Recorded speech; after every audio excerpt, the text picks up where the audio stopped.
Assalamualaikum warahmatullahi wabarakatuh. Kami dari kelompok 4 akan mempresentasikan hasil kerja kami yang berupa analisis kepuasan pelanggan terhadap jasa ekspedisi menggunakan Smart Plus yang beranggotakan Fikri Rasidik, Queen Amala, Weli Teresya, Ica Hidayat. Selanjutnya, terdapat latar belakang masalah. Jasa ekspedisi merupakan suatu perusahaan yang bergerak pada bidang pengiriman barang yang dimana pada pengiriman tersebut pelanggan dikenakan tarif untuk ongkos kirim untuk setiap paket barang. Salah satu jasa ekspedisi untuk pengiriman barang yaitu Shopee Express. Dengan banyaknya jasa pengiriman barang yang ada di Indonesia, Shopee Express harus dapat bersaing dengan jasa ekspedisi lain dan tentunya memberikan kualitas pelayanan yang baik agar kepuasan pelanggan dapat terwujud. Selanjutnya, terdapat rumusan masalah. Yang pertama yaitu bagaimana tingkat kepuasan terhadap kualitas tingkat layanan yang diberikan oleh jasa ekspedisi Shopee Express. Yang kedua, bagaimana tingkat kepuasan pelanggan terhadap kecepatan dari jasa ekspedisi Shopee Express. Yang ketiga, bagaimana kepuasan pelanggan terhadap kepercayaan kondisi pesanan dalam menggunakan jasa ekspedisi Shopee Express. Yang terakhir, bagaimana kepuasan pelanggan terhadap harga yang diberikan oleh jasa ekspedisi Shopee Express. Yang selanjutnya terdapat tujuan penelitian, yaitu yang pertama untuk menentukan kualitas tingkat layanan yang diberikan oleh jasa ekspedisi Shopee Express. Yang kedua untuk menentukan tingkat kepuasan pelanggan terhadap kecepatan dari jasa ekspedisi Shopee Express. Yang ketiga untuk menentukan kepuasan pelanggan terhadap kepercayaan kondisi pesanan dalam menggunakan jasa ekspedisi Shopee Express. Yang keempat yaitu untuk menentukan kepuasan pelanggan terhadap harga yang diberikan oleh jasa ekspedisi Shopee Express. Selanjutnya terdapat konseptual framework. Yang pertama terdapat tinjauan literatur tentang Shopee Express. Shopee Express adalah jasa kirim Shopee khusus untuk penjual terpilih di mana pengirim akan ditangani langsung oleh Shopee. Shopee Express menyediakan 4 jenis layanan yaitu Shopee Express Standar, Shopee Express Someday, Shopee Express Instant, dan Shopee Express Hemat.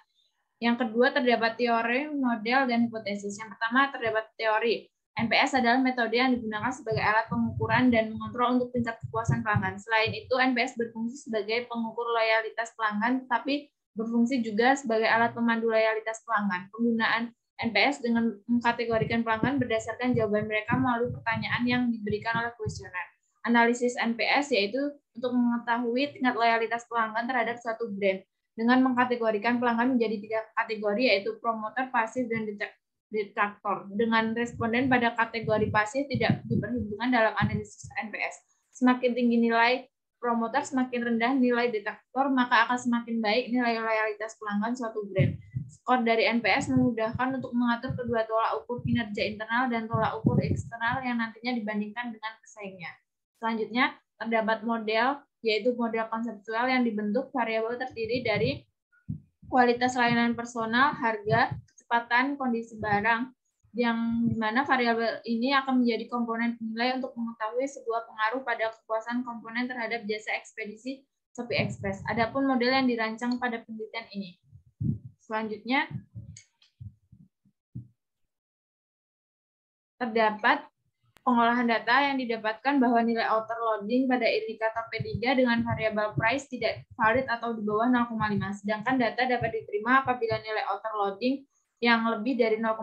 Karena begitu, P3 telah dieliminasi agar selanjutnya data dapat diolah sehingga menghasilkan konseptual model seperti di bawah ini. Selanjutnya akan dijelaskan oleh teman saya, Fikri Rasidik. Baik, selanjutnya adalah hipotesis. Hipotesis personal contact quality atau kualitas layanan, yaitu hipotesis tentang pengaruh kualitas layanan Shopee Express terhadap kepuasan pelanggan. Yang kedua adalah harga, yaitu hipotesis tentang pengaruh harga yang ditawarkan Shopee Express terhadap kepuasan pelanggan dengan memperhatikan apakah barang yang datang sesuai dengan barang yang ditawarkan. Yang ketiga adalah timelines atau kecepatan, yaitu hipotesis tentang pengaruh kecepatan waktu Shopee Express terhadap kepuasan baik dalam pemrosesan persiapan barang sampai ke pengiriman. Yang keempat adalah order condition atau kondisi barang secara positif mempengaruhi persepsi kepuasan pelanggan atau kondisi barang dengan menggunakan Shopee Express terhadap kepuasan pelanggan. Selanjutnya metodologi. Metodologi ada 5 tahapan. Yang pertama adalah sampel dan teknik pengambilan sampel. Pengambilan sampel dilakukan melalui kuesioner dengan status responden yang dilakukan pada bulan Mei hingga Juni 2022. Yang kedua, pengukuran dan konsep variabel. Penelitian ini dari 15 variabel laten yang hanya dapat diukur secara langsung dengan menggunakan 2 atau lebih instrumen penelitian. Variabel laten endogen atau dependen yang digunakan bertindak sebagai mediator terhadap penggunaan dan PBC. Yang ketiga, ada desain kuesioner. Pada bagian pertama terdapat tujuan penelitian, lalu bagian kedua mengumpulkan data demografis responden, dan yang ketiga mengenai variabel penelitian, diantaranya personal contact quality, time length, price, order condition, customer satisfaction, lalu yang terakhir adalah net promoter score. Dan yang keempat ada demografis, data demografis, distribusi frekuensi yang dapat dilihat dengan rentang persenan yang tertera. Lalu yang terakhir ada teknik analisis. Analisis jalur dalam penelitian ini menggunakan pendekatan Structural Equation Model atau SEM yang terdapat dari 2 komponen dasar. Next, ada hasil dan pembahasan. 4.1 hasil outer model. Model penelitian ini akan dianalisis memakai metode partial least score atau PLS dan dibantu menggunakan aplikasi Smart PLS 3.0.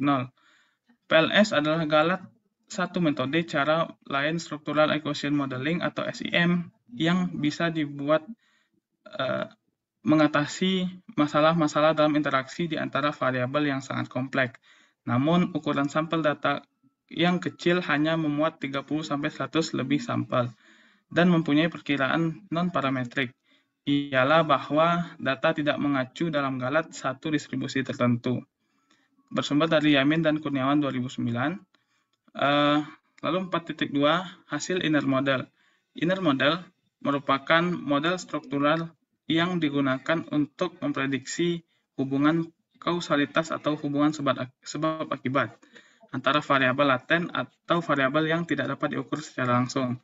Inner model bisa dinilai menggunakan metode R-square atau reliabilitas indikator buat construct dependent dan nilai t-statistik berdasarkan pengujian koefisien jalur PET koefisien. Semakin tinggi nilai R-square, berarti semakin baik model prediksi berdasarkan model penelitian yang diajukan. Nilai PET koefisien memberitahukan taraf signifikansi pada pengujian hipotesis. Selanjutnya akan dijelaskan hasil outer model. Hasil dari outer model itu terdiri dari yang pertama adalah validitas konvergen. Bisa dilihat pada tabel dari hasil pengolahan data menggunakan Smart PLS bahwa mayoritas indikator pada masing-masing variabel dalam penelitian ini memiliki nilai loading faktor yang lebih besar dari 0,7 dan dikatakan valid dan sangat memuaskan. Selain itu, terdapat 7 indikator yang memiliki nilai loading faktor yang kurang dari 0,7. Yang pertama ada pada variabel personal contact quality dengan indikator Q1 dan Q3, lalu pada variabel timeless dengan indikator T2, lalu pada variabel order condition dengan indikator C2 dan C4, dan yang terakhir pada variabel customer satisfaction dengan indikator S1 dan S3. Ketujuh indikator ini masih dapat diterima dikarenakan nilai outer loading-nya masih lebih dari 0,5.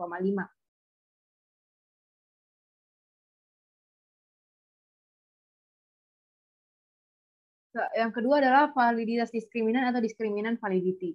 Dapat dilihat pada tabel bahwa hasil cross-loading menunjukkan bahwa nilai korelasi variabel dengan indikatornya lebih besar daripada nilai korelasi dengan variabel lainnya.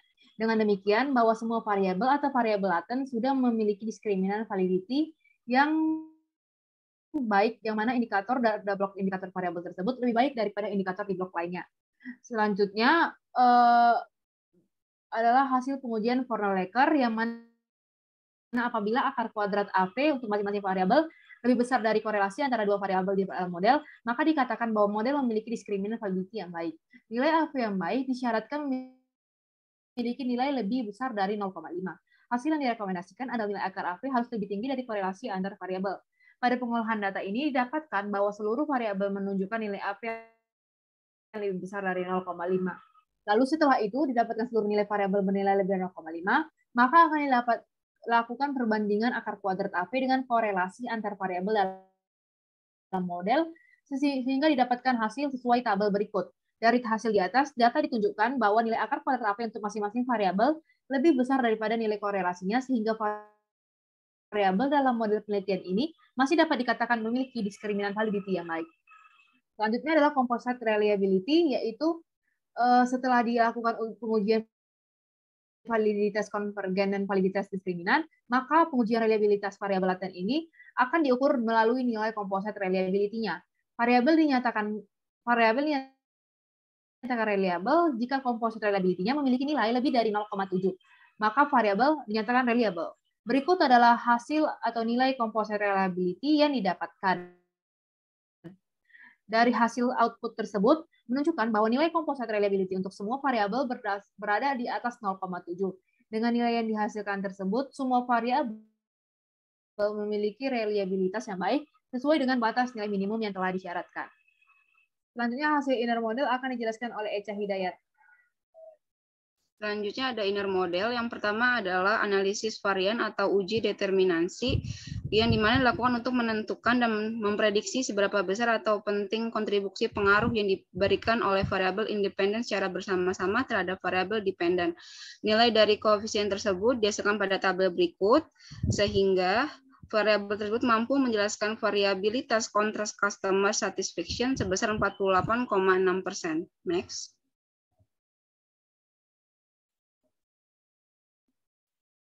Lalu ada model fit yang akan digunakan yaitu SRMR dan NFI. Apabila nilai NFI lebih dari 0,9, maka model tersebut dapat dikatakan baik.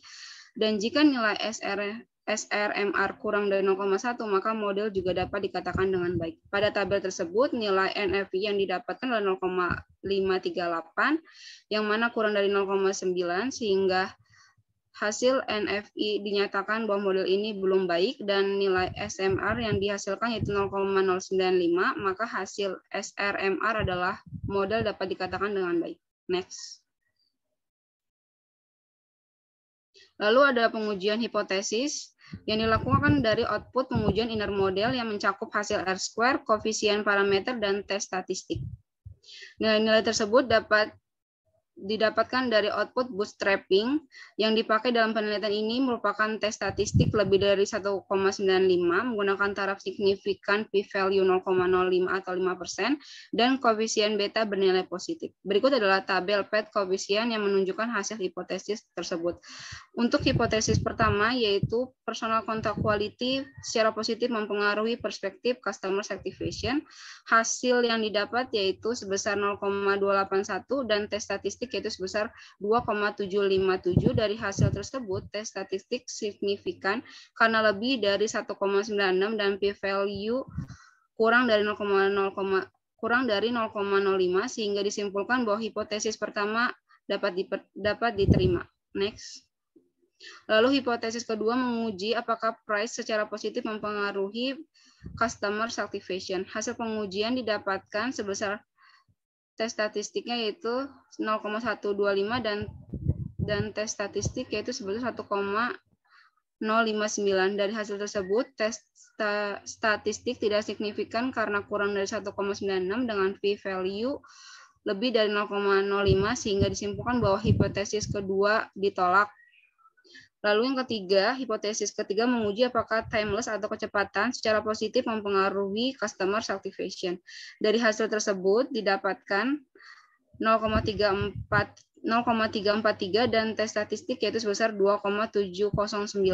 Dari hasil ini dinyatakan tes statistik signifikan karena lebih dari 1,96 dengan p-value kurang dari 0,5 sehingga disimpulkan bahwa hipotesis H3 diterima. Next. Dalam kualitas layanan logistik, kecepatan atau waktu merupakan salah satu hal paling penting dalam layanan logistik dalam meningkatkan kepuasan pelanggan. Hal tersebut berbanding lurus dengan data responden yang menyatakan bahwa kecepatan berpengaruh secara signifikan terhadap kepuasan pelanggan.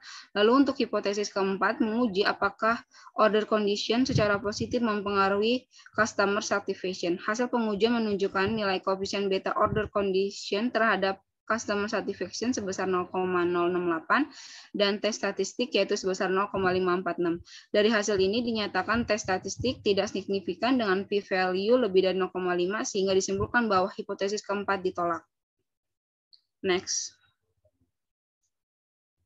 Kesimpulannya yaitu hasil yang diperoleh untuk personal contact quality mempengaruhi secara signifikan terhadap customer satisfaction dan variable price tidak mempengaruhi secara signifikan terhadap customer satisfaction.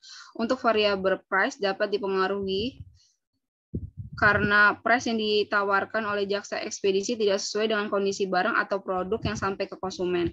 Lalu untuk variable timeless mempengaruhi secara signifikan terhadap customer satisfaction. Selanjutnya untuk variable order condition tidak mempengaruhi secara signifikan. Untuk variable order condition dapat terjadi karena kemungkinan kelalaian saat pengiriman barang untuk sampai ke konsumen. Lalu analisis Net Promoter Score atau NPS yaitu cara untuk mengetahui loyalitas pelanggan. Pada penelitian ini diperoleh hasil NPS untuk kategori promotor adalah 45, kategori pasif adalah 53, dan kategori detektor adalah 2. Maka NPS pada penelitian ini adalah 43 dengan kategori NPS termasuk NPS Excellent. Next. Selanjutnya terdapat saran yaitu untuk meningkatkan kepuasan pelanggan terhadap variable price yaitu dengan memberikan biaya kirim yang sesuai dengan kualitas pada pengiriman, memberikan loyalitas terhadap konsumen seperti potongan biaya kirim, kepastian barang atau produk sesuai dengan jaminan yang diberikan atau jaminan produk rusak, dan lainnya. Untuk usulan terhadap order condition agar meningkatkan kepuasan pelanggan yaitu dengan meningkatkan keamanan pengemasan produk, meningkatkan keamanan produk saat pengiriman, memastikan bahwa produk yang dikirim sampai ke konsumen dalam keadaan baik, serta meminimalisir kerusakan produk saat pengiriman. Baik, sekian dari presentasi dari kelompok kami. Apabila terdapat kesalahan, kami minta maaf. Wassalamualaikum warahmatullahi wabarakatuh.